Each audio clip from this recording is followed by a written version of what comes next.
hi hello ನಮಸ್ಕಾರ ಎಲ್ಲರೂ ಹೆಂಗದಿರಿ ಆರಾಮದಿರಲ್ರಿ ನಮ್ಮ ಉತ್ತರ ಕರ್ನಾಟಕದ ಕಡೆ ನಾವು ಹೆಂಗೆ ನಾಗರ ಪಂಚಮಿ ಸೆಲೆಬ್ರೇಟ್ ಮಾಡ್ತೀವಿ ಅನ್ನೋದನ್ನು ಈಗಾಗಲೇ ಒಂದು ವಿಡಿಯೋದ ಮುಖಾಂತರ ನಿಮಗೆ ಅಪ್ಲೋಡ್ ಮಾಡಿದ್ದೆ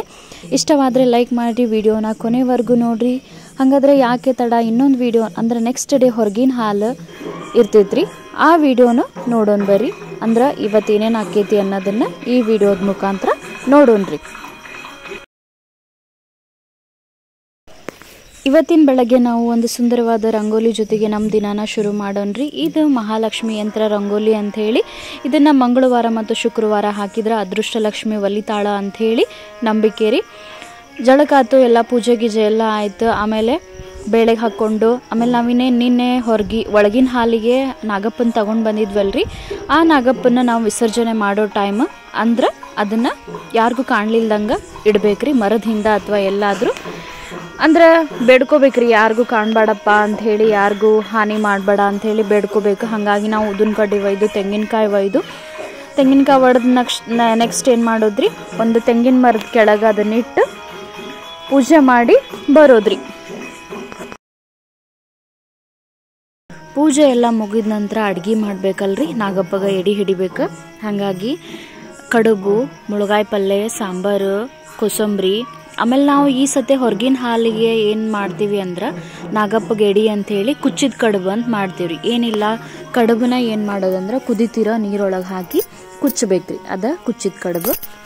ಇವತ್ತು ಎಡಿಗೆ ಅದನ್ನ ರೀ ಮಾಡೋದು ಆಮೇಲೆ ವಡೆ ಮುಳುಗಾಯಿ ಪಲ್ಯ ಕೋಸಂಬರಿ ಅನ್ನ ಸಾಂಬಾರು ಮಸ್ತ್ ಇತ್ರಿ ಇವತ್ತೆಲ್ಲ ಹಬ್ಬದ ಊಟ ಬರೀ ಹೋಗೋನು ಗುಡಿಗೆ ಯಾಕೆ ತಡ ಮಾಡೋದು ಅಲ್ಲಿ ಪೂಜೆ ಮಾಡ್ಕೊಂಡು ಬರೋಣ ಬರ್ರಿ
ಎಲ್ಲ ಫ್ಯಾಮಿಲಿ ಮೆಂಬರ್ಸ್ ಹೋಗಿ ಗುಡಿಗೆ ಹೋಗಿ ಹಾಲು ಎರ್ಕೊಂಡು ಬಂದು ಎಲ್ಲರ ಪಾಲು ಹಾಲು ಹಾಕಿದ್ದು ಆದರೆ ಈ ವರ್ಷದ ಪಂಚಮಿ ಮಾತ್ರ ಮಸ್ತಾಗಿ ಚಲೋತ್ನ ನಡೀತು ಈ ವಿಡಿಯೋ ಇಷ್ಟವಾಗಿದ್ದರೆ ಲೈಕ್ ಮಾಡಿ ಶೇರ್ ಮಾಡಿ ಕಮೆಂಟ್ ಮಾಡಿ ಹಾಗೂ ಸಬ್ಸ್ಕ್ರೈಬ್ ಮಾಡಿ